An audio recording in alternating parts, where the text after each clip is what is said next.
Bueno, muy buenas tardes a todos. Vamos a dar inicio entonces a la revisión del día de hoy. Lo primero es pedir disculpas por lo que ayer se tuvo que aplazar la reunión para el día de hoy por una cirugía que se nos extendió más de lo presupuestado. Bueno, la tarde-noche de hoy me corresponde revisar el tema de trauma craneoencefálico. Eh, yo soy residente de segundo año de neurocirugía de la Universidad de Cartagena. Y lo primero es aclarar que esta charla está dirigida pues al trauma craneoencefálico en adultos. Va a tratar de generalidades de cada uno de los aspectos, digamos, más relevantes en el tópico. No se va a enfocar en algo en específico, sino va a ser una revisión más bien general, enfocada al residente de primer año y de segundo año de la residencia en neurocirugía. Entonces, este es el contenido del día de hoy, son bastantes tópicos, vamos a tratar de avanzar rápido para que no sea muy extensa el encuentro de hoy. Bueno, esta es la definición, es tomada de la Guía de Práctica Clínica Colombiana, la única guía de práctica clínica que existe en estos momentos en nuestro país. Fue publicada en 2014 por el grupo Meditech a cargo del doctor Andrés Rubiano. Lo definieron como una enfermedad caracterizada por una alteración cerebral secundaria a una lesión traumática producida por la liberación de una fuerza externa, ya sea en forma de energía mecánica, química, térmica, eléctrica, radiante o una combinación de estas. Esta es digamos, la definición que hace la Fundación de Trauma Cerebral o la Brain Trauma Foundation en su página en internet. Esta es la traducción: es una lesión cerebral traumática, es cuando ocurre un trauma repentino, a menudo un golpe, una sacudida en la cabeza, que causa daño al cerebro. La gravedad puede ser leve, también llamada conmoción cerebral, o grave, llamada coma. La conmoción cerebral puede causar confusión temporal o dolor de cabeza, mientras que una lesión cerebral traumática puede ser fatal. Las leí tal cual porque digamos que unas tienen unos aspectos, otras tienen otros aspectos, pero es para recalcar que varía de donde uno lo lea y los aspectos que van a tomar como definición. Recordar que no solamente es provocada por objetos, sino también cambios en la energía que se está llevando. Por ejemplo, un cuerpo que está en reposo y recibe contacto con un objeto o una fuerza que va en movimiento, ese cambio de fuerzas puede también generar un trauma craneoencefálico, como pasa principalmente en el síndrome de latigazo, en los accidentes de tránsito principalmente. Con respecto a generalidades y epidemiología, el trauma en general pues es un problema de salud pública, es muy frecuente a nivel mundial, genera casi 6 millones de muertes al año, y el 90% del trauma se da en países de bajos y medianos ingresos. Estas enfermedades, o digamos estas patologías, el trauma en general, pues son de alto costo, tanto a nivel económico, social y familiar. Los pacientes con politraumatismo generalmente requieren de unidades de cuidado intensivo, cirugías de gran cantidad de especialistas. Posiblemente quedan los pacientes con algunas secuelas no solamente temporales, sino a veces permanentes, lo cual es una carga importante para sus familias y para la sociedad en general, por los altos costos que existen para poder rehabilitarlos y volver a ingresar a estos pacientes a la vida laboral o a sus actividades de la vida diaria normalmente. Con respecto al trauma craneoencefálico, pueden haber hasta 69 millones de estos eventos al año a nivel mundial. Esto se tomó de un artículo que les mostraré más adelante sobre las asociaciones del trauma craneoencefálico, los patrones y mortalidad que se hizo en 2021. Esta imagen es tomada del Banco Mundial, donde muestran la distribución de los países según el ingreso per cápita de sus habitantes. En morado vemos los países de alto ingreso, en verde los de mediano alto ingreso, en un amarillo más oscuro los países de ingreso mediano bajo, y en un amarillo claro los países de bajo ingreso. No hay que mirar mucho, sino ver que la mayoría de los países a nivel mundial estamos en amarillo, o sea, estamos en bajo ingreso o mediano bajo, dentro de los que está pues Colombia. Con respecto también a epidemiología, entonces, a nivel mundial, los accidentes de tránsito son la mayoría de causas de todo en pro de, o sea, las políticas públicas están encaminadas a disminuir esto con el uso del adecuado del cinturón, el uso de cascos por los motociclistas, las revisiones técnico-mecánicas de los automotores, el adecuado cumplimiento de las normas de tránsito. Eso es a nivel mundial. La segunda causa son las caídas, porque tienen dos picos a nivel de los niños y en los ancianos. Y en tercer lugar están los eventos violentos. Lastimosamente en países como el nuestro y en África, la principal causa de mortalidad no son los accidentes de tránsito, sino los eventos violentos, ocasionando hasta un 70% de las muertes por trauma craneoencefálico. Existen también causas laborales, principalmente en trabajos de alto riesgo, como trabajos de construcción, o donde se usan maquinaria pesada. Y los deportes, de pronto ya nuestro país está entrando en esa onda de los deportes de alto contacto, como lo es el rugby, el fútbol americano, el hockey, que pues están también ligados a gran contacto entre los jugadores y puede ocasionar trauma craneoencefálico. Vemos en las imágenes, esta foto es del Universal, el periódico local de Cartagena, mostrando cómo a las 6:30, 7 de la mañana, llevan los niños al colegio los mototaxistas, que es la forma en que muchas personas se transportan en nuestra ciudad. Y dentro de las estadísticas se encuentra que el trauma cerrado es más frecuente que el trauma abierto, hasta un 71% de los casos, y la relación hombre-mujer pues es primordialmente en la población masculina. Es población masculina y normalmente es en menores de 40 años. Entonces, cuando uno va a ver los pacientes que sufren trauma craneoencefálico, pues la mayoría van a estar en una edad productiva muy reciente. Por lo tanto, cuando hay algún tipo de discapacidad, ya sea permanente o transitoria, pues pueden generar muchos años de discapacidad y en que la carga social para el sistema de salud es bastante grande. Es por esto que desde el 2016 ya se viene hablando, pues como sociedad, la Federación Mundial de Sociedades de Neurocirugía comenzó a crear este comité, que es el comité de Neurocirugía Global, buscando estrategias y buscando cómo mitigar o algunas formas en que nosotros como parte o mundo de la neurocirugía o neurocirujanos en formación o neurocirujanos ya graduados, podamos aportar a estas estadísticas mundiales para disminuirlas, porque tener 69 millones de trauma craneoencefálico al año es bastante, por lo cual ya en este año nos mostraron en el Congreso Mundial de Neurocirugía que se llevó a cabo en Bogotá el mes pasado, que los esfuerzos están encaminados precisamente en ese continente africano, donde la cantidad de neurocirujanos por habitante es bastante, está con bastante déficit, no solamente es de números, sino también de calidad, por lo cual todo este año y los años venideros, al menos por ahora, están enfocados en mejorar estas estadísticas.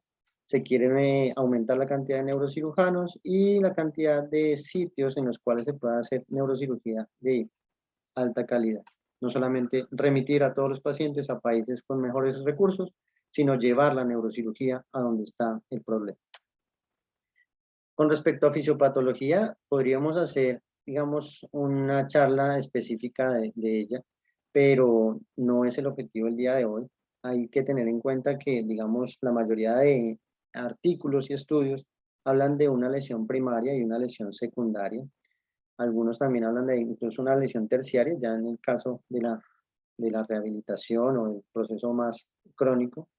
La lesión primaria es todo lo que sea causado por el trauma en sí. Por ejemplo, el martillazo, el trauma con el bate, la caída, la herida por proyectil de arma de fuego, que puede provocar fracturas, hematomas intracraneales, contusiones, todo eso es la lesión primaria, es lo que digamos, realmente el médico poco o nada puede hacer. es donde están encaminadas, o para ella están encaminadas todas esas leyes y políticas de salud pública para disminuir que llegue a ocurrir el trauma craneoencefálico. La lesión secundaria, al contrario, pues son más que todo reacciones o respuestas sistémicas.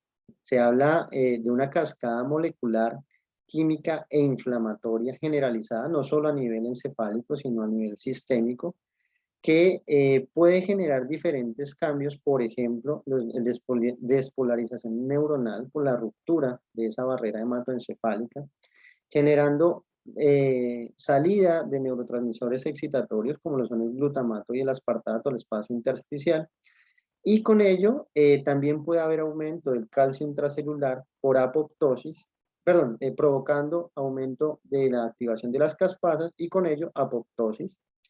Y cuando hay ese daño de la barrera hematoencefálica, pues también es uno de los mecanismos con los cuales se puede explicar el edema cerebral consecuente. Esta lesión secundaria también puede generar lesiones vasculares, lesiones isquémicas, que pueden ser susceptibles a reducción o a disminuir el riesgo de que sucedan.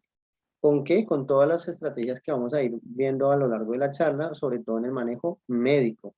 El manejo quirúrgico también está enfocado en que la lesión secundaria no sea tan catastrófica o que si ya la haya, pues se genere algún tipo de beneficio. La clasificación del trauma craneoencefálico depende de cómo uno lo tome, ya sea de la parte clínica o la parte imagenológica. La escala de coma de Glasgow se creó en 1974 y a pesar de que es bastante antigua, sigue estando vigente. Es de obligatorio aprendizaje por el estudiante de medicina, el estudiante de enfermería, los camilleros, incluso el auxiliar de la ambulancia, el intensivista, porque de ella va a depender el manejo y el pronóstico que tenga el paciente. Existen otras escalas que las vamos a ir viendo más adelante, sobre todo para el pronóstico tanto de mortalidad como la probabilidad de rehabilitación. A nivel imagenológico, depende de las hallazgos de tomografía principalmente o de resonancia, pueden ser lesiones focales o difusas. Los traumas pueden ser penetrantes o no. Y existen dos clasificaciones clásicas que nos van a ayudar a determinar qué pacientes van a tener mayor riesgo de mortalidad y qué pacientes pueden tener un deterioro neurológico más que otros. Esta escala de coma de Glasgow la dejé en español para que sea tenida en cuenta. A veces no es fácil de pronto aprendérsela, aunque es una escala realmente sencilla comparándola a otros tipos de escalas. Cabe aclarar que está hecha para trauma craneoencefálico y que evalúa tres aspectos: la apertura ocular, la respuesta verbal y la respuesta motora, siendo el puntaje máximo un puntaje de 15 y un puntaje mínimo un puntaje de 3. De las tres respuestas o de las tres valoraciones o ítems a valorar, el más importante es la respuesta motora. No siempre es posible evaluar la respuesta o la apertura ocular, ya sea porque el paciente tiene edema facial o bipalpebral o una gran equimosis o la pupila es muy oscura y no se diferencia del iris. Entonces, perdón, eso es para evaluar la pupila. O por diferentes, el mecanismo de trauma no deja hacer la apertura ocular, entonces esa se puede, digamos, ver afectada en la evaluación. La respuesta verbal, principalmente en los pacientes que están con intubación, pues no se va a poder realizar. Mientras que la respuesta motora es la que nos va a dar más guías de cómo está la función cerebral, ya que integra todas las partes a nivel de tallo y corteza y su integridad. Si vamos a tomar la escala de coma de Glasgow como un tipo de clasificación, esta es la clasificación internacional del trauma craneoencefálico, clasificado como leve, moderado y severo. Aquí, digamos, es importante aclarar que el Glasgow 13, en la mayoría de textos, está clasificado como un trauma craneoencefálico leve. Se han hecho estudios en que lo quieren meter en el moderado, y que el trauma craneoencefálico severo va de 3 a 8. Y por definición, todo paciente con un trauma craneoencefálico severo debe tener la vía aérea asegurada. Digamos que esta clasificación de leve, moderado y severo no nos gusta mucho porque algunas veces el trauma craneoencefálico cuando se clasifica como leve, pues de pronto se le pierde la importancia para el manejo y el pronóstico y muchas veces se subestima que puede llegar a ser severamente agresivo. Otras clasificaciones ya las había nombrado. Estas son la escala de resultados del Glasgow, o el GOS, y se hizo una extensión de estas para aumentar la especificidad. Esto es con relación a cómo el paciente tiene, qué pronóstico el paciente tiene de rehabilitarse y volver a la vida diaria normalmente. Depende de la escala que uno se tome, entonces va a ser de 1 a 5 o de 1 a 8. Y lo que va a evaluar es la necesidad o no de asistencia para la realización de las actividades de la vida diaria, qué tan independiente es o no para llevar a cabo su trabajo o ir al colegio, pues a la escuela, a la universidad. Y si queda con algún déficit, ya sea motor o mental, que puede afectar o no la vida diaria. Si el paciente se recupera adecuadamente, pues va a tener una calificación de 5 en el Glasgow Outcome Score o en el GOSE de 8. Cuando el paciente fallece, se coloca el número 1. Estas son escalas tomográficas, que es otro tipo de cómo se puede clasificar el trauma craneoencefálico. Esta es la de Rotterdam, que según lo que leía, pues algunos ya no la están usando, más porque no se quieren, digamos así, complicar tanto y colocan solo la escala de Marshall. Esta escala de Rotterdam va a evaluar algunos aspectos importantes que ya hemos venido tratando en las charlas del servicio, como son las cisternas de la base, cercanas pues al tallo cerebral, cómo está la desviación de la línea media, si está menor o mayor a 5 milímetros, si existe o no una colección epidural, si existe o no un sangrado o una hemorragia intraventricular o subaracnoidea, y a estos resultados se le suma un punto, con lo que se puede calcular el riesgo de morir a los 6 meses después del trauma craneoencefálico, teniendo hasta un 61% de probabilidad de muerte cuando la calificación da 6 y 0, pues cuando la puntuación es de 1, mortalidad a 6 meses. Y esta es la clasificación tomográfica de Marshall, un poco más difundida y más usada sobre todo en los artículos revisados, donde se evidencian o lo que se busca es ver el tipo de lesiones que se pueden encontrar en la tomografía con el objetivo de prever qué paciente puede tener un deterioro neurológico o requerir incluso una neurointervención o internación en la unidad de cuidados intensivos. Va de 1 a 6, siendo 1 una tomografía en teoría normal, lesión tipo 2, una tomografía donde las cisternas están abiertas, existe desviación de la línea media, pero no es mayor a 5 milímetros, y puede existir una lesión que sea mayor a 25 cc. La lesión tipo 3 ya habla como del edema cerebral. La tipo 4 es la de la desviación de la línea media. Y tipo 5 y tipo 6 lo que están evaluando es si ya se operó o no una lesión ocupante de espacio. Estas escalas entonces deben ser usadas desde el principio, idealmente por el médico de urgencias y obviamente por el neurocirujano en la primera evaluación, porque al igual que Glasgow, lo que nos van a marcar principalmente es pronóstico y mortalidad. El trauma craneoencefálico no se enfoca o no se basa en el hospital o en la UCI. Desde la escena comienza el abordaje del trauma craneoencefálico. Por eso, pues de esta y muchas charlas se han enfocado o se dirigen o se hace gran difusión, sobre todo a médicos generales, médicos en formación, porque son ellos los que ven de primera mano al paciente, no solamente en el servicio de urgencias, como ven en la parte inferior derecha, sino en la escena, desde la atención prehospitalaria.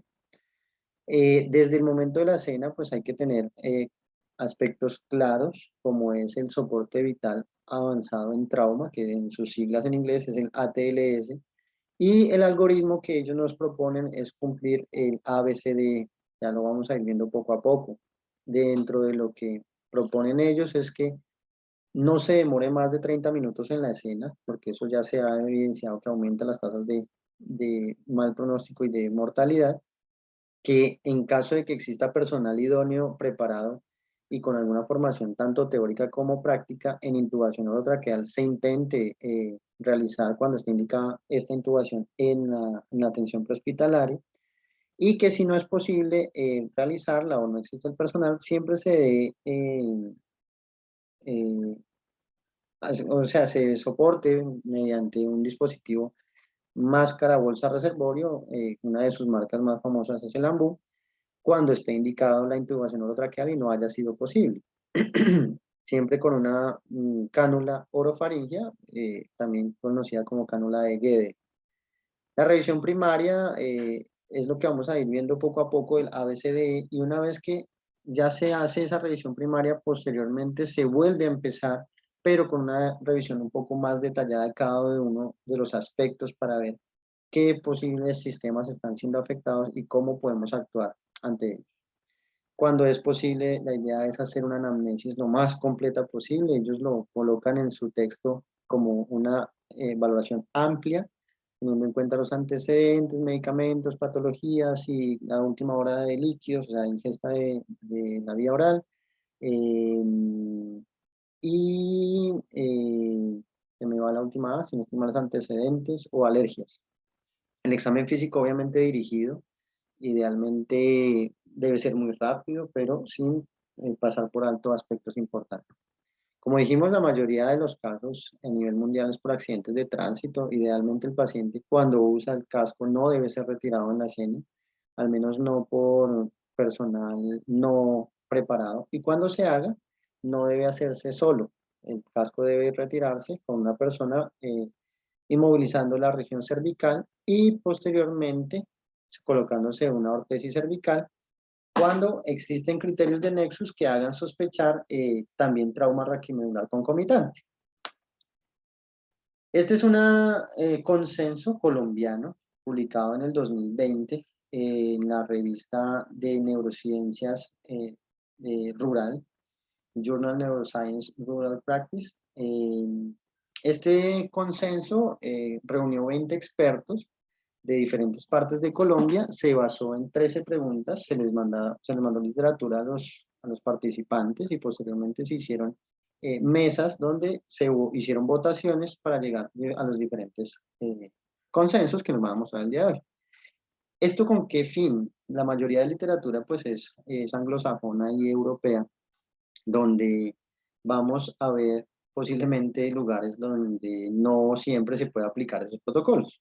Entonces esa fue la idea de este artículo, traer a nuestra realidad esos protocolos, a ver cómo se pueden aplicar en lugares con bajos recursos, recursos intermedios o con altos recursos, dependiendo de donde caiga el paciente en la primera parte, que es la atención de emergencias, y si hay o no tomografía, uno debe ir dirigiendo al paciente a un nivel de mayor complejidad cuando esté indicado.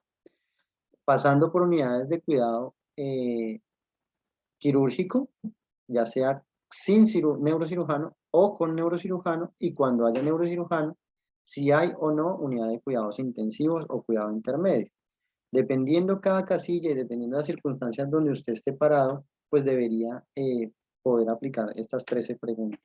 Estos autores, también aquí el doctor Rubiano es el autor principal, pero también actúan neurocirujanos, neurointensivistas de varias partes de Colombia, muestran diferentes algoritmos dependiendo del trauma, si es un trauma leve, moderado y severo, si está en un lugar de altos recursos o no, y dependiendo qué tipo de transporte tenga, si usted tiene una ambulancia básica, una ambulancia medicalizada, y qué va teniendo en cada servicio de urgencias.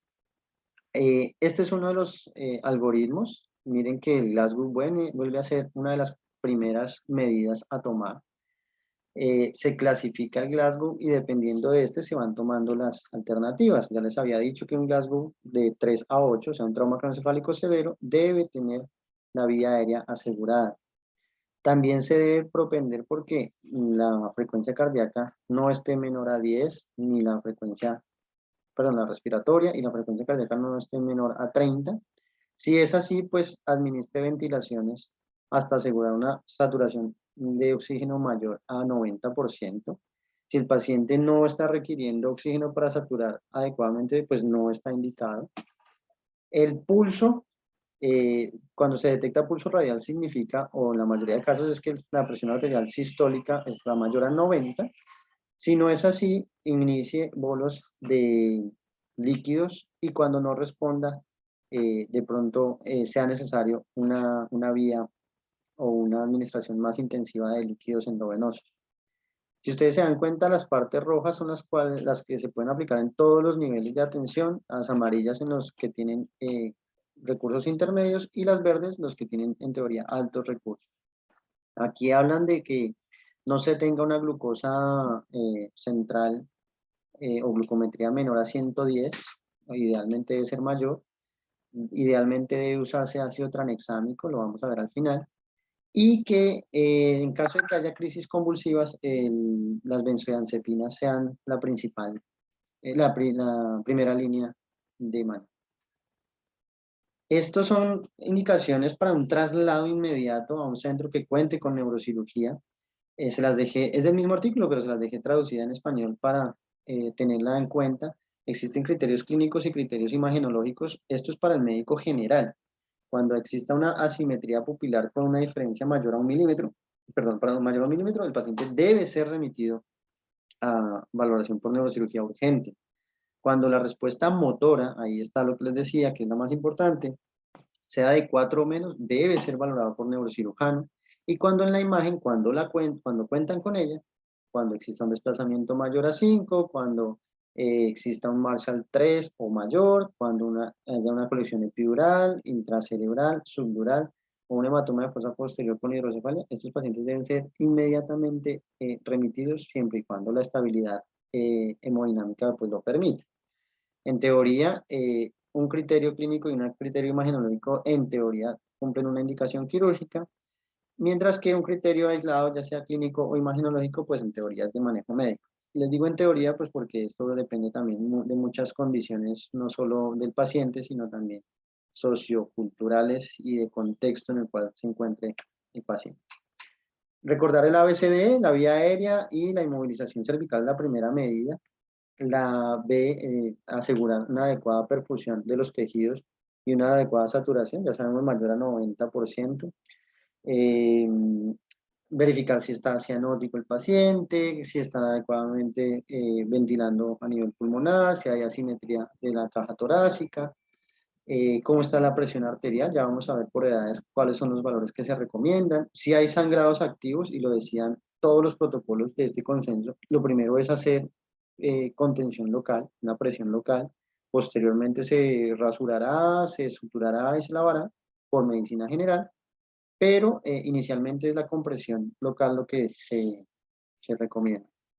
En la D, es el déficit o evalúa el déficit neurológico, nunca debe omitirse el Glasgow. El Glasgow de una vez les recomendamos, no solo es un número, un Glasgow 10 puede estar dado porque le dé 2 en apertura ocular, 2 en verbal y 6 en motora, como también puede ser 3, 3 y 4. Entonces, un número aislado no nos indica tanto como si lo puede hacer una evaluación o una descripción de cada uno de los ítems. Es más, si quieren, no coloquen el total, sino coloquen apertura ocular tanto, respuesta verbal tanto y respuesta motora tanto. Siempre evaluar el tamaño pupilar y la reactividad de las pupilas para que, digamos, se enfoque un poco más el paciente, teniendo en cuenta que ellos nos pueden dar signos de hipertensión endocraniana, y evaluar la respuesta motora, sobre todo pues de manera rápida. Recuerden que esto es trauma, de vías largas y pares craneanos rápidamente, movimientos gruesos de la cara, si levanten los brazos, levanten las piernas, para poder tomar conductas de manera oportuna. Existen signos que nos pueden sugerir fracturas de base de cráneo, como son los ojos de mapache, en el niño que se ve en la imagen de Netter, sugiriendo una fractura de base de cráneo de fosa anterior, el signo de batalla, que está aquí el hematoma retroauricular, y otros signos como son la rinoliquia, aquí más que rinorrea, es por la traducción, y la otoliquia o la otorragia, que pueden también sugerirnos que hubo ruptura de la dura madre y con ello, o más bien, una ruptura de base de cráneo y con ello una ruptura de la dura madre. De hipertensión intracraniana realmente no voy a hablar nada porque el lunes el doctor Claudio nos dio una clase estupenda de presión intracraniana y sus alteraciones. Los invito a ir al canal de YouTube y verla. Entonces, realmente no voy a hablar nada de ella. En la E hay que exponer al paciente en su totalidad para ver si existe otra alteración en otro sistema visible, no solo en la parte anterior. Por favor, también evaluar la espalda y la región posterior de las piernas y los glúteos. A veces hay lesiones no advertidas en el traslado y a veces son causas de shock hipovolémico y uno no encuentra, pero ¿de dónde está sangrando? Si yo le estoy poniendo líquidos y por qué está la presión baja. Sin embargo, los movimientos deben ser en bloque hasta que se descarte una lesión al menos de la columna cervical y una vez se haga la evaluación se debe propender porque el paciente no esté hipotérmico. Las radiografías en el contexto colombiano, pues lastimosamente muchos sitios no cuentan con tomografía y la radiografía es el único recurso a la mano. Lastimosamente no es no aporta mucho. Son raros los casos en los que se puede ver, como en este caso, la fractura craneal o el neumoencéfalo. Sin embargo, no nos dejan ver o dilucidar si hay un hematoma intracraneano o si hay desviación de la línea media. Muchas características que posiblemente se requieran y son de obligatorio descripción en estos pacientes. Es por eso que en 2021 el Colegio Americano de Radiología sacó esta publicación donde con diferentes expertos, sobre todo en Estados Unidos, evalúan unos escenarios y según votaciones y calificaciones hay medidas apropiadas o usualmente apropiadas que pueden ser apropiadas, pero existió alguna variación entre los radiólogos o cuando no está, usualmente no está apropiada. Entonces, vamos a ver rápidamente algunas de ellas. Este es un trauma craneano agudo, leve, 13 a 15, donde la imagen, ¿qué imagen está indicada? Entonces, vemos que la imagen que está indicada es la tomografía simple. Vemos aquí la radiografía que usualmente no se debe usar y en la cantidad de irradiación pues que se usa. Obviamente en resonancia pues no se usa radiación y radiografías la califican como 1, eso dependiendo cuántos milivoltios se usen comparados con una tomografía. Este es otro escenario donde hay un déficit progresivo o un nuevo déficit, debe hacerse una tomografía simple. También puede estar apropiado o indicada una resonancia, ya vamos a ver más adelante cuándo puede estar indicada. Este es un trauma con sospechas, que no me deja ver, con sospecha de lesión arterial o incluso venosa al examen físico, por ejemplo, un soplo a nivel craneano, a nivel de interio, proptosis, una lesión de base de cráneo cerca a las carótidas. Entonces aquí está indicado, o usualmente está indicado, la tomografía de cráneo y de cuello con contraste. Puede estar indicado una arteriografía cervical y cerebral, o incluso una resonancia o angioresonancia. Esto es cuando hay sospecha de fístula de líquido cefalorraquídeo. Se comienza también con una tomografía de senos paranasales simple, tomografía de cráneo, de huesos temporales o pues, de oído, o también puede estar indicado una cisternografía por tomografía, un cisternograma. Vemos que en todos los que les mostré, la radiografía no está indicada, por eso no la estamos recomendando.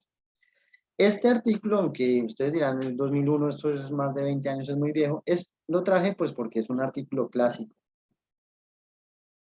Evalúa los criterios tomográficos canadienses publicados en The Lancet en 2001. Se hace un estudio de corte prospectivo, se evaluaron pacientes, 3.121 pacientes en 10 hospitales desde el 96 a 99. Todos ellos eran mayores de 16 años y se evaluó qué riesgo pueden presentar a los 7 días post-trauma. Entonces, en esta publicación, que se referencia en muchos otros artículos, el gran hallazgo es que el 1% de todas las tomografías de un trauma craneoencefálico leve pueden generar una lesión cerebral importante o incluso la muerte. Vemos aquí los valores acumulados y el OR. Vemos que el más alto es un Glasgow que haya bajado en las primeras 2 horas o que esté menor a 15 en las primeras 2 horas del trauma. Posteriormente viene los signos de fractura de base de cráneo. Después viene que sean pacientes mayores a 65 años. Esto es en este estudio, que haya presentado vómito, 2 o más episodios de vómito, o que haya una sospecha de una fractura deprimida o abierta. Estos 5 que yo les resalté son los criterios que a ellos les dio, que son los de más riesgo para que un paciente pueda llegar a necesitar una intervención neuroquirúrgica. Es por eso que estos pacientes que tengan un Glasgow menor a 15 en las primeras 2 horas después del trauma, deben hacerse una tomografía, los que tengan la sospecha base de cráneo, bueno, todo lo que ya hablamos. Y existen riesgos medios para una lesión cerebral vista en tomografía, que es que haya una amnesia antes del trauma mayor a 30 minutos, o que sea un impacto, un mecanismo peligroso, como por ejemplo que sea un accidente de tránsito en condición de peatón versus un vehículo motorizado, que un paciente haya sido eyectado en la escena, o que haya una caída ellos colocan acá de más de 5 escalones, Estas son indicaciones que son las clásicas, que son los criterios canadienses de tomografía.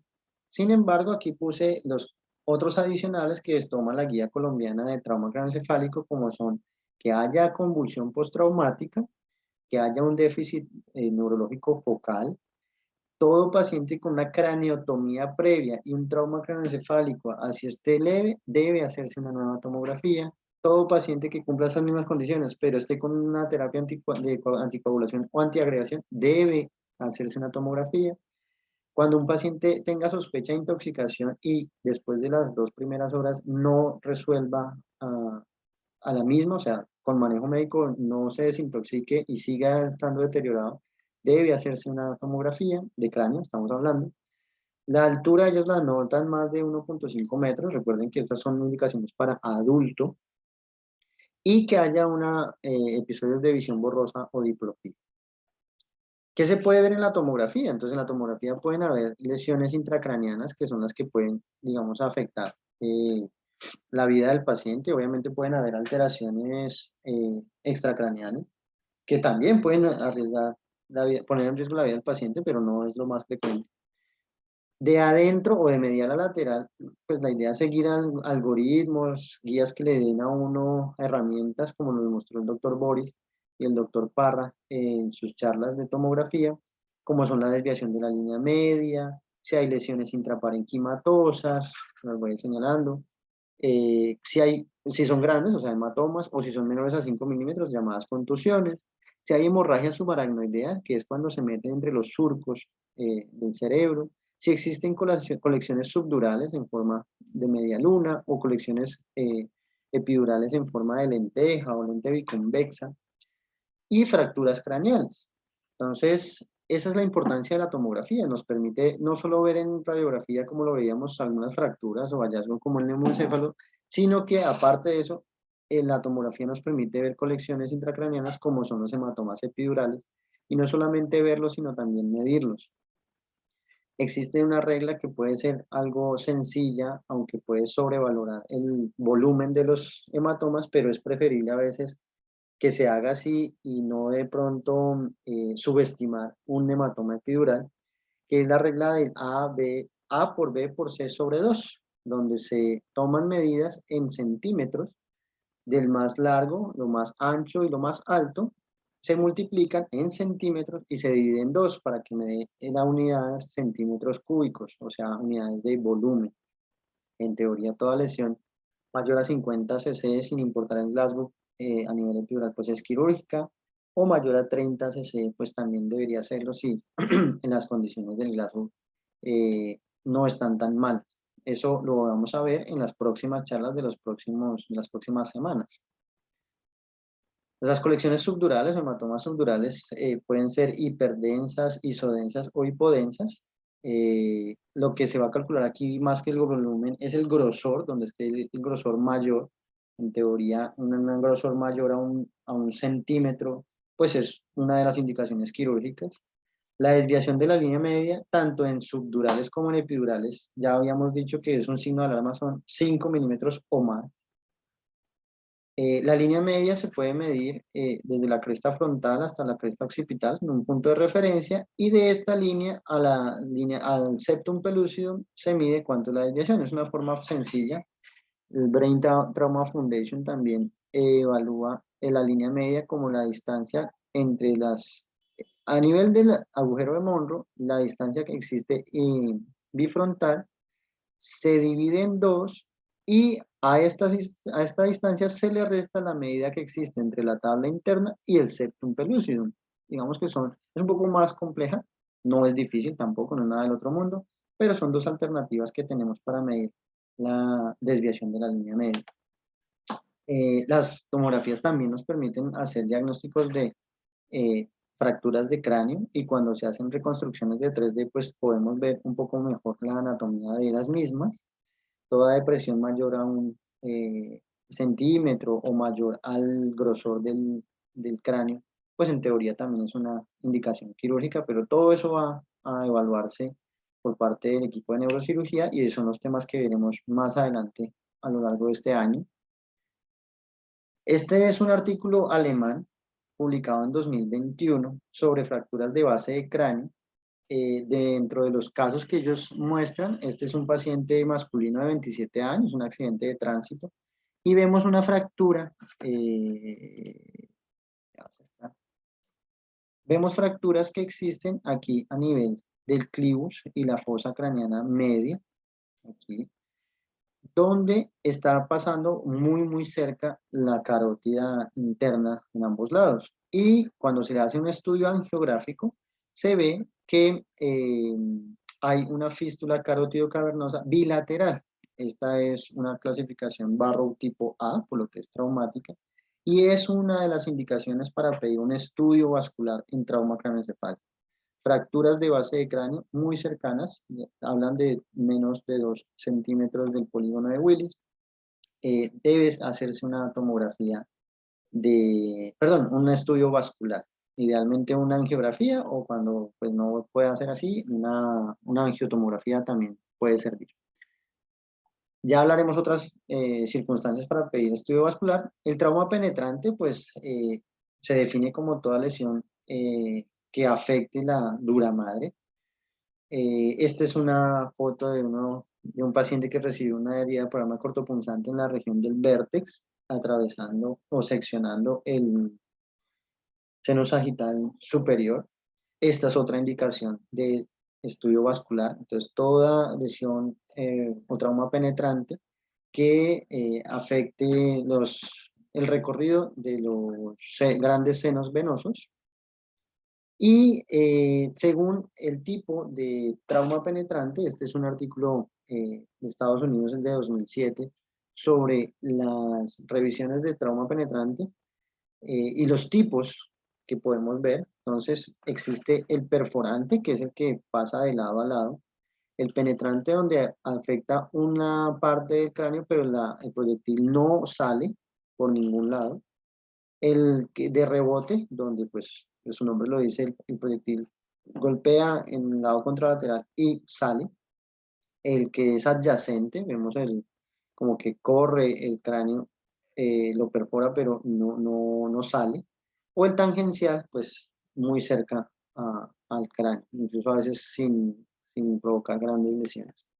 Este artículo lo que nos dice es, bueno, dentro de muchas cosas que dice, es que cuando está indicado el estudio vascular, cuando exista una lesión que atraviese ambos hemisferios cerebrales, cuando exista compromiso menor a 2 centímetros al polígono de Willis, cuando exista un signo de sangrado activo en la tomografía, llamado spot sign, y el estudio vascular puede ser por angiotomografía, donde se van a evaluar o van a encontrarse lesiones vasculares hasta en un 58% de los casos, o incluso pseudoaneurismas traumáticos hasta en un 40% de los casos.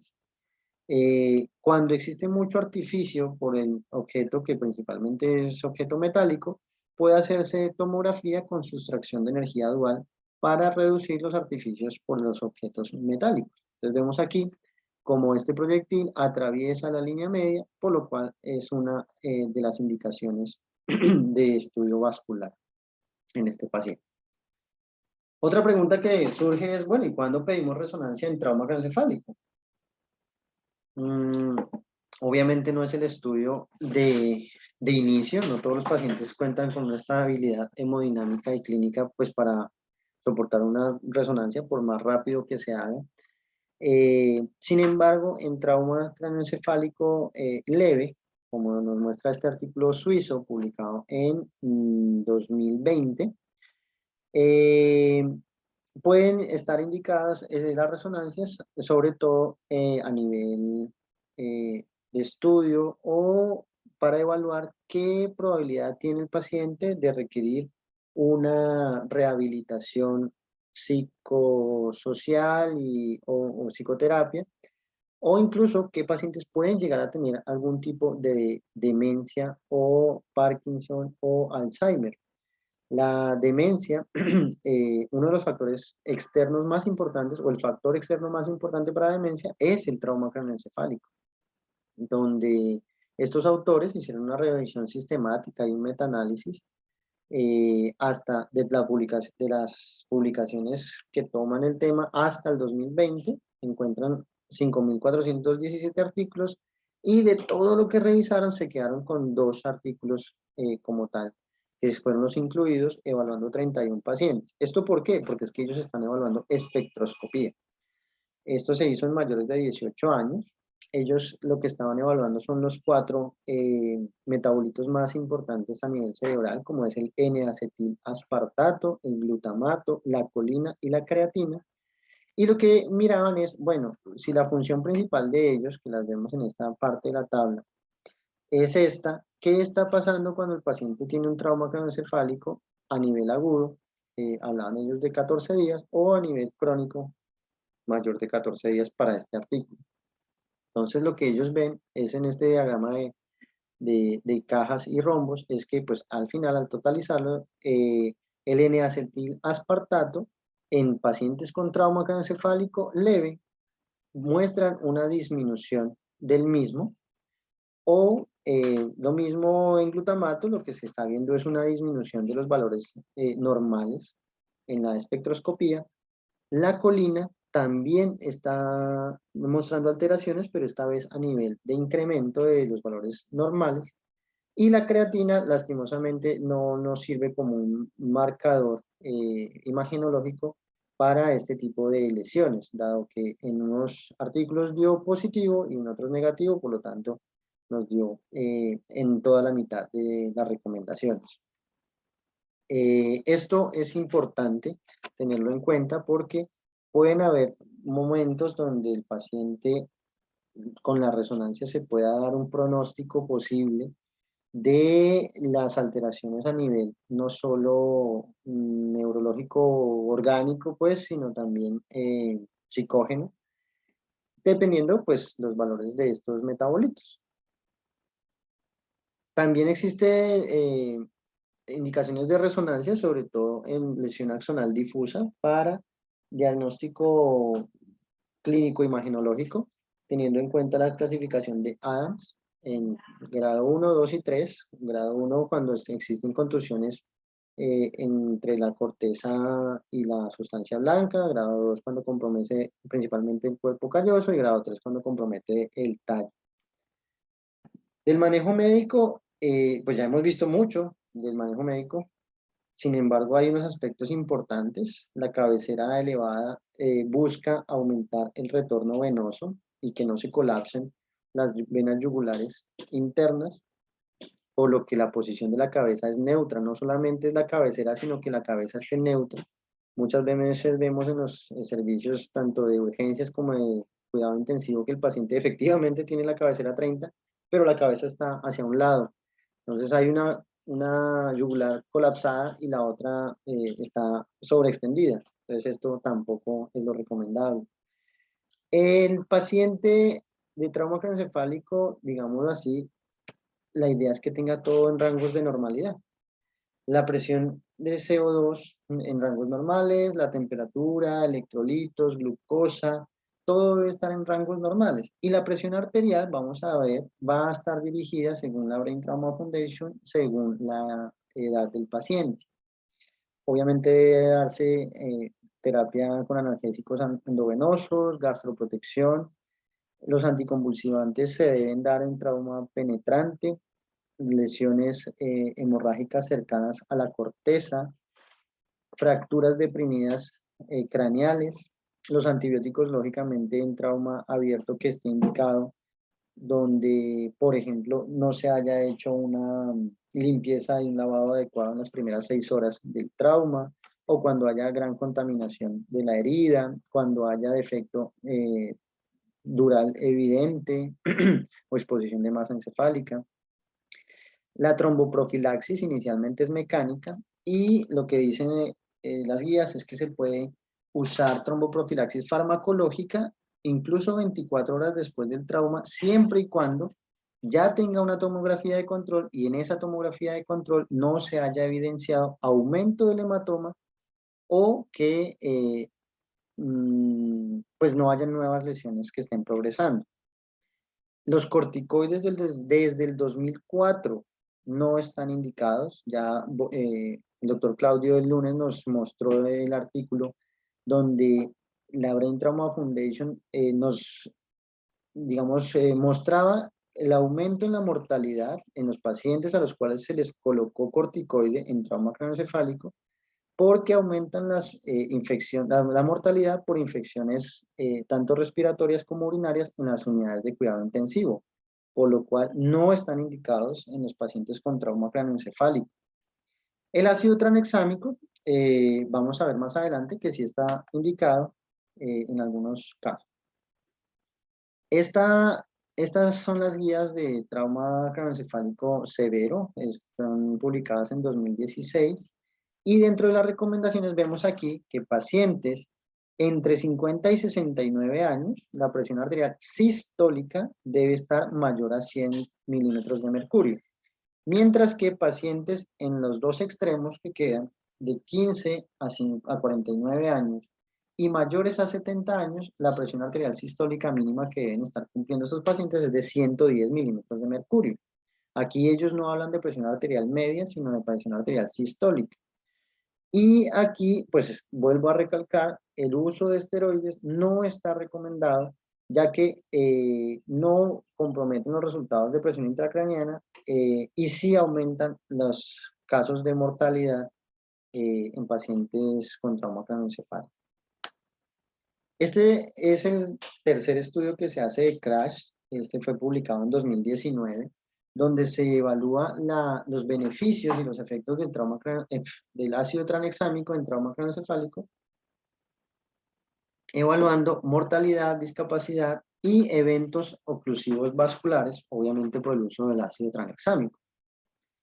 En resumidas cuentas, lo que dicen ellos es que el ácido tranexámico o el uso del ácido tranexámico en las primeras 3 horas en el trauma craneoencefálico leve y moderado está indicado, ya que disminuye la mortalidad, pero que ¿por qué esas 3 horas? Porque ellos al medir en esta gráfica el tiempo de tratamiento junto con el RR, con un intervalo de confianza del 95%, vieron que en trauma craneoencefálico leve y moderado ese riesgo va aumentando a partir que va aumentando el tiempo en que se administre. O sea, es mejor administrarlo más temprano porque va a disminuir ese riesgo de mortalidad. Mientras que en el trauma craneoencefálico severo no hay cambios en esa, en ese variable, en esa variable. Pero hay que tener en cuenta aquí que los pacientes de trauma craneoencefálico severo se excluyeron los que tuvieron trauma en Glasgow de 3 con ambas pupilas midriáticas, porque estos pacientes usualmente morían a causa del trauma. Este es artículo publicado en 2020 en el Journal of Neurotrauma. Este es un protocolo que se viene implementando en países de bajos recursos, donde no se cuenta con la presión intracraneana invasiva y que de todas maneras hay que hacer un seguimiento neurológico a estos pacientes. Este se hizo un consenso en Buenos Aires en 2015 por medio de votos electrónicos, teniendo en cuenta intensivistas y neurocirujanos. Todos los que ingresaron en este estudio tenían experiencia de más de 5 años de manejo de paciente con trauma craneoencefálico sin medida de la presión intracraneana invasiva, dado que no hay literatura que oriente en el manejo de estos pacientes. Hay que tener en cuenta que la mayoría de artículos que leemos pues están hechos en centros de trauma especializados con mucha tecnología y muchos recursos, que lastimosamente no es siempre nuestra realidad. Obviamente no me voy a dedicar a ver cada parte de esto, pero es importante verlo y irlo aplicando poco a poco, teniendo en cuenta todo lo que hemos hablado, de la presión arterial, del manejo de la vía aérea tempranamente, ver si existe alguna sospecha de hipertensión endocraniana. Nos muestran unos paso a paso de las medidas tanto médicas como quirúrgicas para el tratamiento de la presión intracraniana, de la hipertensión endocraniana, y nos están mostrando también este algoritmo de solicitud de tomografías cuando el trauma o cuando se hace la primera tomografía en las primeras 4 horas del trauma, recomiendan hacer un control a las 12, a las 24, 48 horas o por razón necesaria. Hay que tener en cuenta que existen unos hallazgos que hagan sospechar que había aumento de la presión intracraniana, tantos criterios mayores, tomográficos, vuelve a jugar aquí el Marshall que veíamos al principio, o criterios menores que son principalmente clínicos, como una escala de Glasgow motor menor o igual a 4, asimetría pupilar, o una alteración en la reactividad pupilar. Obviamente esto va a depender de la experiencia del equipo, pero aquí voy a acercarme otra vez. Es muy importante tener en cuenta que estos algoritmos requieren un examen neurológico frecuente. Es por eso que la hoja neurológica debe ser cada hora y debe ser, ojalá, hecha por la misma persona, al menos en el turno. Hay unos criterios de neurodeterioro, como es la disminución de 1 o más puntos en el Glasgow, que haya pérdida de reactividad pupilar nueva, que haya asimetría pupilar mayor a 2 milímetros, un nuevo déficit motor o síndromes de hipertensión endocraniana como la triada de Cushing. Dependiendo de eso y cómo esté los hallazgos de tomografía, existen una matriz para ir desescalonando terapias.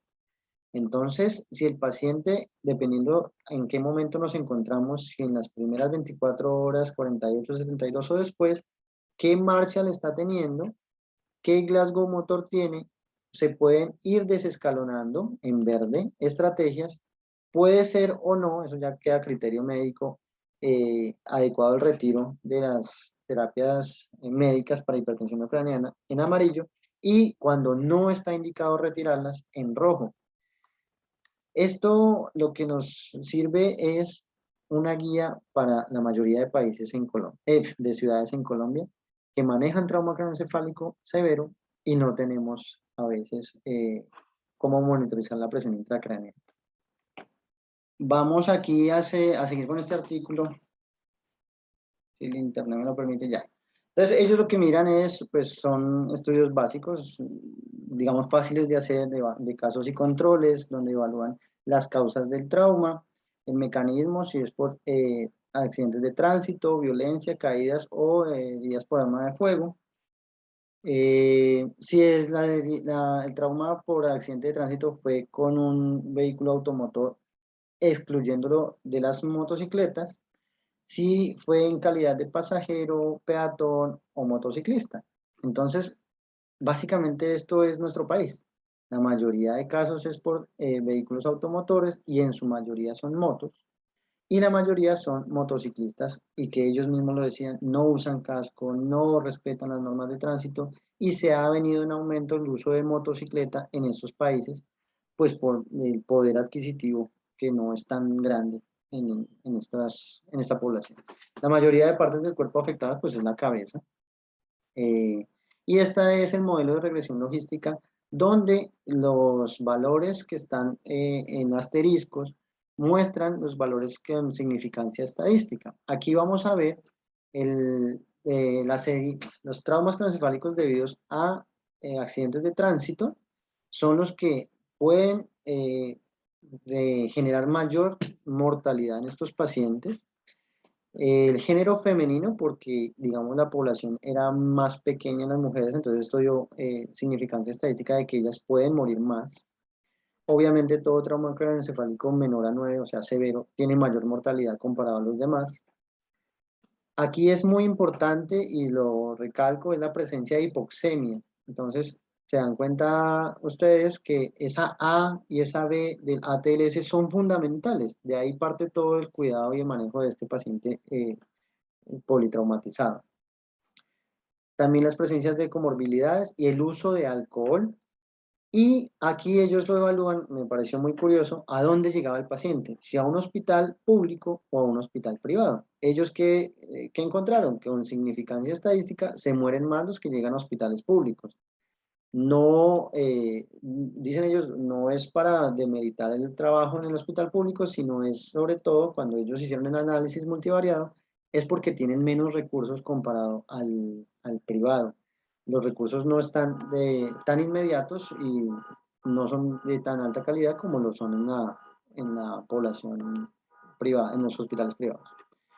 Este es otro artículo, este es polaco, sobre también las probabilidades de deterioro después de un trauma craneoencefálico leve. Este estudió 186 pacientes, publicado en 2021. Y aquí ellos, curiosamente, pues referenciaban el artículo de los canadienses, de las reglas canadienses de tomografía.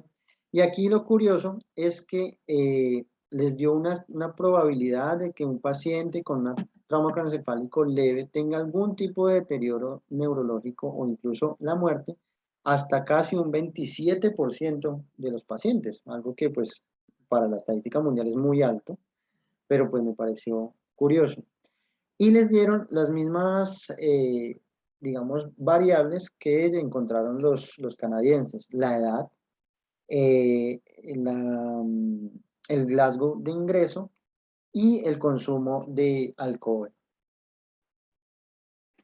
Otro artículo, pero que evalúa, es el desarrollo, perdón, es como una guía para definir qué paciente se le puede dar salida en urgencias con un trauma craneoencefálico leve. Discúlpenme. Bueno, este es un estudio de cohorte retrospectivo publicado en 2020. Evaluaron casi 1.700 pacientes entre el 2010 y 17, todos mayores de 16 años. Y lo que se hacía era una entrevista a los 30 días. Perdónenme un segundito, yo silencio aquí una cosa. Ya, listo. Se llamaba a los pacientes, se le hacía una pequeña entrevista de cómo está, ha tenido dolor de cabeza, ha vomitado, si es así, véngase para urgencias. Y digamos que pues de todos estos pacientes se le daban algunos puntajes y unos score de riesgo que ellos arbitrariamente colocaron, teniendo en cuenta la escala de coma de Glasgow, obviamente sumando factores de riesgo según se fueran presentando disminución en el Glasgow o el examen neurológico al inicio si estaba normal o no, los hallazgos de tomografía, si hay una o más lesiones en la misma, si había una lesión difusa o fracturas de cráneo, ya sea una o más, si existían regiones, contusiones menores a 5 milímetros, una o dos, si habían también lesiones en otras partes del cuerpo, o sea, extracraneanas, y lo metieron en el artículo, la hemoglobina, pero se dieron cuenta que no le servía para seguimiento y lo excluyeron del score. Y las conclusiones de ese artículo es que, primero, no es algo obviamente conciso, aunque son 1.700 pacientes, pues es en un solo centro, entonces ellos concluyen que pareciera ser seguro dar alta en el servicio de urgencias a todos los pacientes con trauma craneoencefálico leve, siempre y cuando estén completamente conscientes y sin focalización neurológica, o sea, un Glasgow de 15, todos aquellos que no consuman ningún tipo de anticoagulación, antiagregación, que puedan tener hallazgos en la tomografía siempre y cuando sea una fractura única o una hemorragia menor a 5 milímetros, siempre y cuando esta no sea ni en cerebelo ni en el tallo, y pueden tener incluso, no sé, un brazo o una pierna con lesiones, siempre y cuando estas no requieran manejo hospitalario. Si el paciente cumple esto, puede darse de alta de manera casi pues segura. Eso es para trauma craneoencefálico leve, pero para trauma craneoencefálico moderado y severo está dos artículos, digamos así, clásicos, que son el IMPACT y el CRASH. Este es un artículo publicado por Andrew Maass, uno de los referentes a nivel mundial en neurotrauma. Esto fue en Bélgica en el 2015, donde evalúan la fuerza de asociación entre los predictores y el resultado en trauma craneoencefálico. Y aquí vemos cómo otra vez el manejo médico es importantísimo, donde la hipotensión tiene alta probabilidad de mortalidad en pacientes con trauma craneoencefálico severo y moderado. Asimismo, una clasificación de Marshall de 3 y 4. Y la hemorragia subaracnoidea traumática es otro de los factores que estos autores encuentran como un factor que aumenta la mortalidad en estos pacientes. El otro factor que desde 2001 ya los canadienses nos decían es la edad, y efectivamente vemos aquí en línea discontinua como a medida que, perdón, aumenta la edad, aumenta la mortalidad, tanto en el IMPACT como también en el CRASH. Estos son comparaciones entre ambos estudios. Uno de ellos evalúa un poco más aspectos clínicos, como la hipoxia, la hipotensión, mientras el otro es un poco más tomográfico, el CRASH.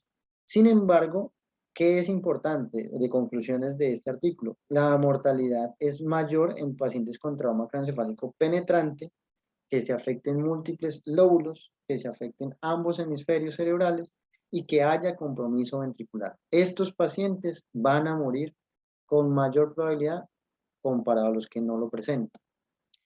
Y ya para terminar, en la actualidad en otras partes del mundo y nuestro futuro, ojalá, este es un artículo publicado en 2020 sobre los biomarcadores que se pueden tomar en urgencias, en lugares donde usted no tiene tomografía o se están evaluando costos, porque se hacen muchas tomografías en trauma craneoencefálico leve y no siempre, o más bien la mayoría pues son normales.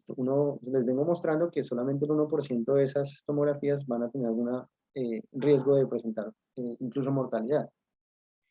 Estas mediciones de biomarcadores se hicieron en las primeras 24 horas de trauma.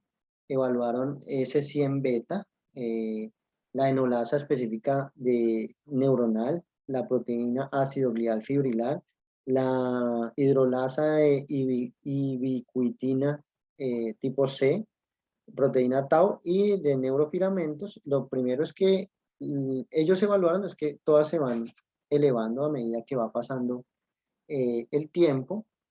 Vemos aquí el general, ya se ha medido en emergencias, al momento de la admisión en la unidad de cuidado intensivo, y si es trauma craneoencefálico entre 13 y 14, o de 15.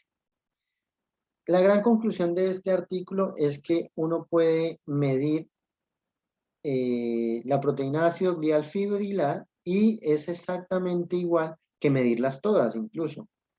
¿Qué quieren ellos con este artículo? Pues obviamente necesita validación externa, pero lo que quieren ellos es que digamos, el S100 beta es el que ya se está usando con más auge en otros lugares, pero están mostrando ellos que no solamente el S100 beta es un marcador, sino que la proteína ácido glial fibrilar puede ser incluso mejor, como lo muestran ellos, y que puede predecir los hallazgos de tomografía anormal.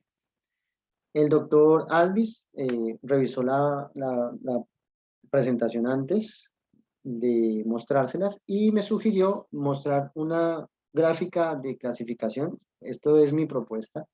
Entonces, todo paciente con trauma craneoencefálico debe evaluarse cómo fue el mecanismo, un accidente de tránsito, por algún evento violento, una caída u otro. A todo paciente vimos que el Glasgow es la escala básica, es importantísimo estudiarla.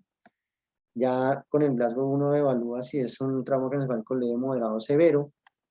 Obviamente, después de haber hecho ATLS y tener el paciente estable, ahí sí se lleva a una neuroimagen. El de ingreso es una tomografía simple de cráneo. Esta puede ser normal o puede ser anormal. Dentro de los hallazgos anormales puede haber hemorragia intracraneana, desviación de la línea media, fracturas craneales, edema cerebral y hay que evaluar cómo está el cuarto ventrículo y la cisterna.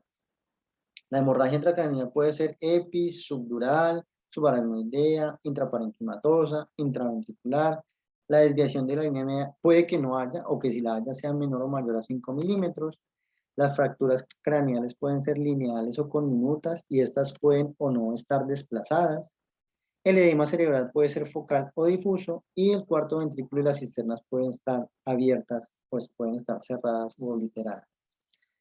Con esto uno puede concluir, o estas son mis conclusiones después de haber hecho la presentación, es que el trauma craneoencefálico es un problema de salud pública, no solo a nivel local, regional, sino mundial. Esto es una enfermedad sistémica. El Glasgow, aunque es antiguo, sigue estando válido y es la base de todo el manejo, pronóstico y seguimiento. Por lo tanto, todos debemos sabérnoslo de memoria. El manejo médico, si se dieron cuenta, es primordial porque va a generar o va a impactar en el pronóstico del paciente. Y las imágenes diagnósticas realizadas tempranamente e interpretadas de manera oportuna, pues son básicas para el tratamiento de estos pacientes. Qué pena lo largo, espero haya sido provechoso y quedan abiertos los micrófonos para comentarios y preguntas.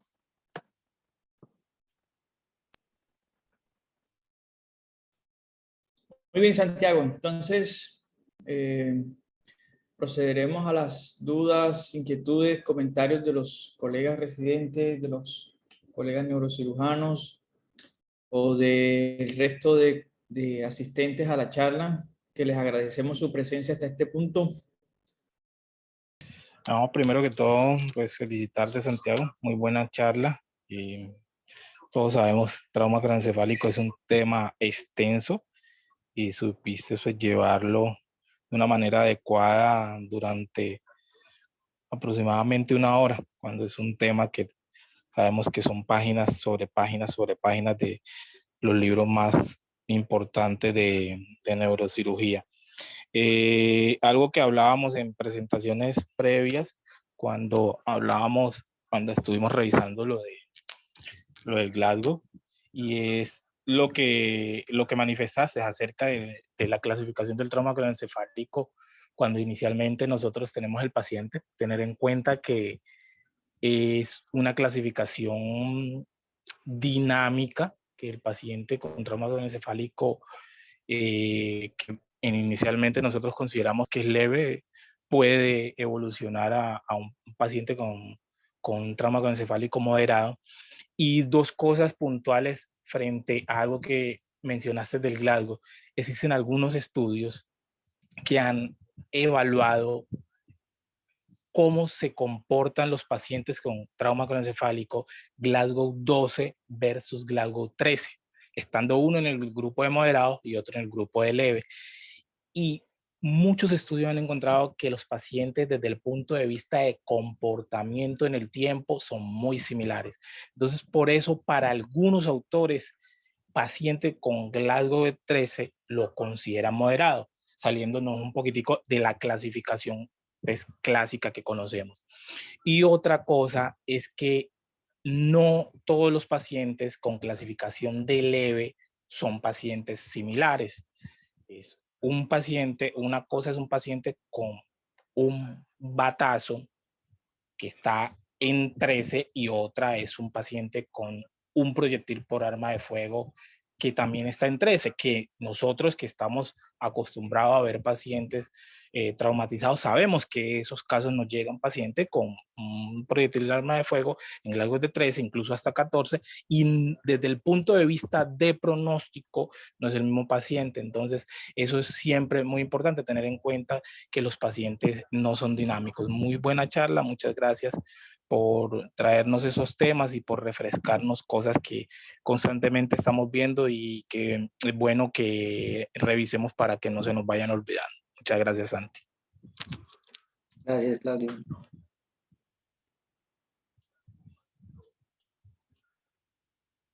Buenas noches, mi nombre es Harold España, soy médico internista, pero dedicado más que todo al área de cuidados intensivos.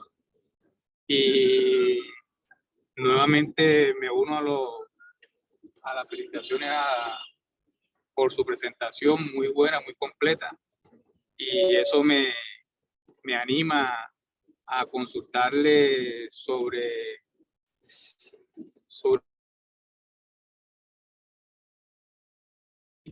y que no sé cómo son los protocolos, y es un caso de paciente que, como lo clasifican ustedes según el Glasgow, parecer un TEC leve por el Glasgow, había recibido un trauma contundente en una riña con una piedra en la región occipital, y al parecer llegó con una herida en cuero cabelludo que manejada desde la urgencia, al parecer con sutura, eso fue en el mes de diciembre, y que fue dado de alta por el Glasgow.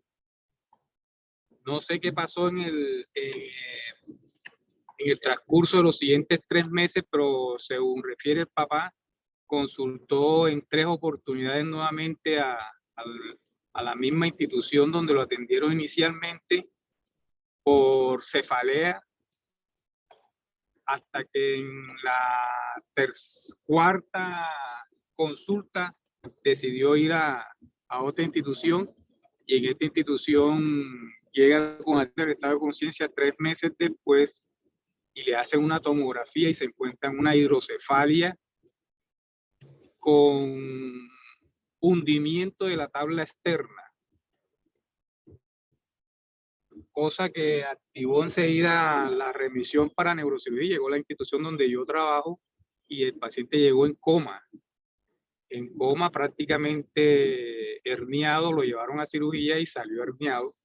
Entonces, yo quisiera preguntarle en qué momento un paciente de esto, no sé si fue que de pronto en ese lapso no le hicieron tomografía, no sé si de pronto un hundimiento de tabla externa en un trauma craneoencefálico no es razón de pronto siempre para esquilectomía, o cuándo está indicada la esquilectomía en un trauma craneoencefálico, y si usted en esto, nosotros cuando falleció el paciente, pedir levantamiento de cadáver.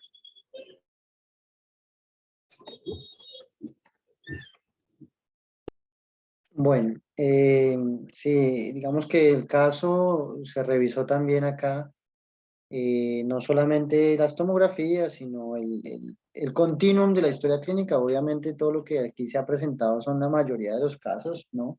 Hay algunos que se salen de de lo que uno habla en las presentaciones, lee en los artículos, y de eso trata pues la medicina, es el arte de la incertidumbre. No es frecuente que una tomografía de cráneo, perdón, que una fractura deprimida pues genere hidrocefalia, y mucho menos frecuente 3 meses después. A este paciente se le hicieron seguimientos de control, se le hizo también tomografía de control, sin evidencia de ventriculomegalia, sin sintomatología. Posteriormente sí requirió venir a urgencias por cefalea. También se hizo tomografía en su momento cuando vino y tampoco tenía imágenes. Lastimosamente no fue guiado para nuestro servicio, sino solo fue manejado por urgencias.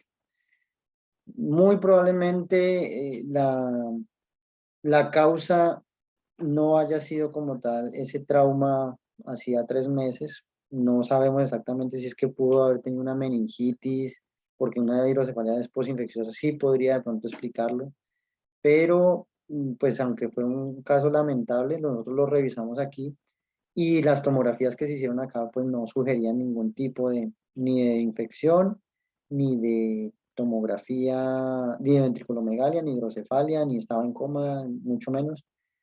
Pero bueno, y lo otro es que sí, efectivamente no toda fractura deprimida cumple criterios quirúrgicos, y posiblemente el haberlo operado de su esquilectomía tampoco haya repercutido notablemente en el lastimoso desenlace. De todas maneras, esos temas quirúrgicos se van a ir hablando poco a poco, no los quise tomar el día de hoy como tal porque hacen parte de los temas de nuestro cronograma, donde se van a dar las indicaciones de cada una de las lesiones intracraneanas con sus pros, sus contras y obviamente la revisión de la literatura actual.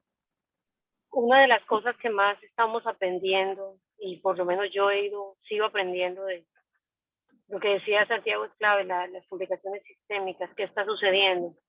Una de las cosas que sorprende y de pronto estamos también todavía con los endovasculares aprendiendo, es que ocurre a nivel venoso. Nosotros siempre nos enfocamos a lo arterial, pero lo arterial es fácil de diagnosticar, entre comillas, que hay una lesión isquémica, pero también ocurre una alteración dinámica en el flujo venoso que a veces omitimos y que puede ser causa, en un momento dado, una hidrocefalia postraumática. He tenido ya algunos casos de pacientes con trauma craneoencefálico que pulsan con trombosis venosa por diferentes causas no determinadas, por una predisposición que el trauma de pronto termina precipitando. Y lo que hacen es una trombosis de un seno o de principalmente de senos, y esa trombosis termina repercutiendo en una hipertensión endocraniana, que al comienzo puede ser externa, pero que al final puede terminar dando una hidrocefalia. Entonces, sobre todo en relación con fracturas deprimidas muy cerca a los senos. Esto es algo que es un abanico de cosas que sería interesante estudiar.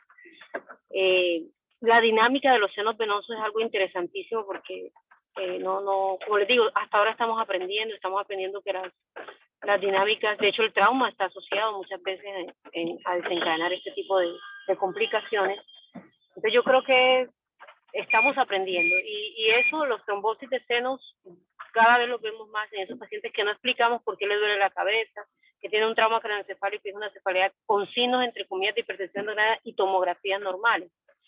Entonces, la invitación es de pronto en ese tipo de pacientes hacer estudios angiográficos para poder hacer documentación, incluso ver cómo está la velocidad de flujo venosos, ver cómo están los senos, si están estenosados, de paso ver si hay algún tipo de disensión. He tenido pacientes también post-trauma, donde las tomografías son normales y el paciente está disecando alguna arteria. Entonces, creo que todavía estamos aprendiendo y creo que las herramientas, el paciente que reconsulta 2 veces por experiencia, quédense con ese paciente.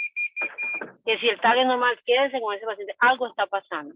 Y más cuando es una cefalea asociada a signos de hipertensión endocraniana. O sea, toca, ¿por qué? Porque esta historia que estoy escuchando la he visto, la he padecido porque ha sido en un momento algún paciente mío y nos hemos visto implicados en procesos médico-legales. Entonces yo creo que la prudencia es esa, es el paciente que llega 2 veces y vuelve, quedémonos con el paciente, estudiémoslo más profundamente. Es como algo importante el mensaje importante que nos deja el caso que presenta el doctor España y que y que además lo hemos visto en la práctica. Yo lo he visto, a mí se me murió un paciente en el FIRE, lo vimos, TAC normal, un niño, tuvo 2 tomografías normales, la tercera vez lo trajeron en coma y se murió, no supimos por qué se murió, con la tomografía de cuando reingresó, normal. O sea, fue 3 veces y ya la tercera llegó en coma y se murió. TAC normal, los 3 tomografías normales, y todo fue después del trauma. Entonces, y no tenía ni fractura, Entonces, creo que lo interesante es eso, busquemos la parte vascular.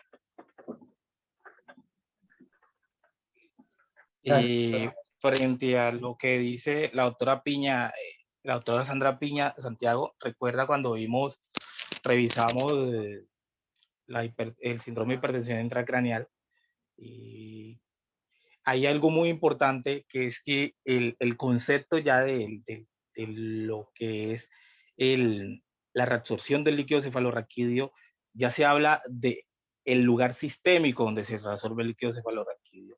Y esa reabsorción del líquido cefalorraquídeo finalmente, a pesar de que sabemos que existen otros lugares, las vainas perineurales de los nervios craneales, tanto espinales como craneales, la mucosa nasal, el nervio olfatorio, el espacio de Virchow-Robbie, pero sigue siendo, cuando se hace la dinámica del líquido cefalorraquídeo en los diferentes estudios, sigue siendo el seno sagital superior el principal lugar donde se reabsorbe el líquido cefalorraquídeo a través de las granulaciones aracnoideas. Los aumentos de presión del sistema venoso disminuyen la reabsorción del líquido cefalorraquídeo. Un paciente con una fractura deprimida, tranquilamente, un paciente con una fractura deprimida puede aumentar la presión en los senos venosos durales, no solamente porque haya un trombo dentro del seno venoso dural, sino que recuerden que el sistema venoso, a diferencia del sistema arterial, no tiene las células musculares. Entonces, los cambios de presión a nivel intracraneal, como puede ser incluso una presión intramural por una fractura deprimida, aumenta esa presión dentro de los senos venosos y eso repercute en la absorción del líquido cefalorraquídeo. Puede ser una explicación plausible a lo que pasó con el caso de ese paciente, a como puede ser también que el paciente haya hecho una trombosis de senos venosos, pero incluso la sola presión intramural, aumentando la presión desde afuera, comprimiendo, eso se llama el modelo, eso se llama el modelo pasivo de Starling. Fuerzas exteriores comprimen los vasos venosos que carecen de tejido muscular y aumenta la presión. Y recuerde que habíamos hablado que incluso ese aumento de la presión a nivel de los vasos venosos disminuye el flujo sanguíneo cerebral tanto a nivel local como a nivel global cerebral. Eso lo vimos en la charla de hipertensión intracraneal y puede ser una explicación plausible de lo que pasó en la hidrocefalia de ese paciente.